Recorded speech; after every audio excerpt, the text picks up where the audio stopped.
Why good FF&E specifications still fail on site? When something goes wrong on site, the first question is always, what went wrong? Then blame starts. The factory gets blamed, the installation gets blamed. By that point, the problem already happened. Let me show you one real situation. A wardrobe arrives on site. The doors are built perfectly square. The factory QC passed, but when installed, the doors clash with the side panels because the slab is 6 mm out. The production is precise, but the room is not. That's how problem starts. I'm Helen. I will show you why good FF&E still fail on site, where across guest room and public areas, the project control is gone. So you could spot the problem before the construction begins. The observation shift. What happened in real projects is actually simple. Production is correct, the minibar is built as per the drawing, material submission passes approval, everything is built to spec. But when they arrive on site, they no longer fit because the site condition is different from what was assumed on paper.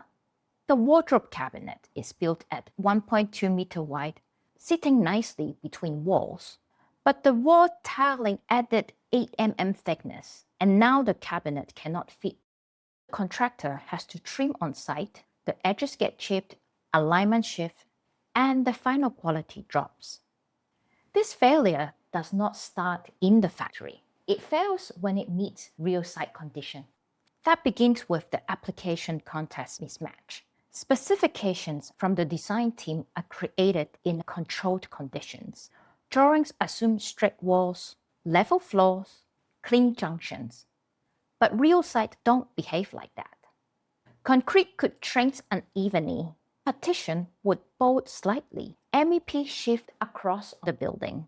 In a real situation, corridors are drawn straight on paper. In a real site, it bends 10 mm over 6 meters.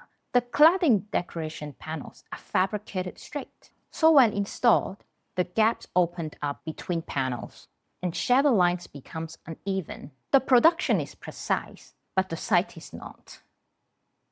This issue does not show up earlier, not in design stage, and not during the fabrication. It only shows up at installation. Let me give you a real example. A full-height display shelf at the lounge aligned perfectly on paper. During installation, the ceiling height varies slightly. Wall panels do not align with the ceiling trims. Installation has to adjust on site. The joint shift, the alignments break, and the rework starts. The drawing works, but the building condition did not. This happened almost on every project. On lobby wall panels, the panels are straight, but the concrete wall behind is uneven by 8 to 12 mm. So installers pack behind panels, result in visible waviness across the wall. On a reception stone counter, the stone is fabricated exactly to the drawing. The MEP pipe shift 15 mm on site. Contractor have to cut on the side. The edge chips and uneven joint at the front. Corridor cladding. The architectural grid is clean on drawing, but the corridor walls vary along the length. As installation progresses, joints start drifting and the alignment becomes inconsistent. Banquet seating. The casegoods joinery is level, but the floor sloped 10 mm across the space. The seating line tumbled. That ends up with a visible gap at wall and inconsistent seat height. Floor finish transitions. When tile meets timber, each materials are within their tolerance, but screed level varies. That results in leakage between different finishes. The guest could feel it underfoot. Why does this keep happening even with experienced team? Because projects are split into separate scopes. Designer defines the intent, supplier produces things precisely, and contractor install no matter the condition on site. But no one checks one thing. Will this still fit in the built condition? The mock-up room that already started ahead. The walls are corrected. Levels are adjusted. Everything is expected to fit, But in reality, the room sizes vary within a real structure. When bulk insulation starts, issues appear rapidly room after room. The door misaligned, panels need trimming, and fixing point shifts. The mock-up room worked, but the real building did not match at all. Across projects, these patterns are actually quite consistent.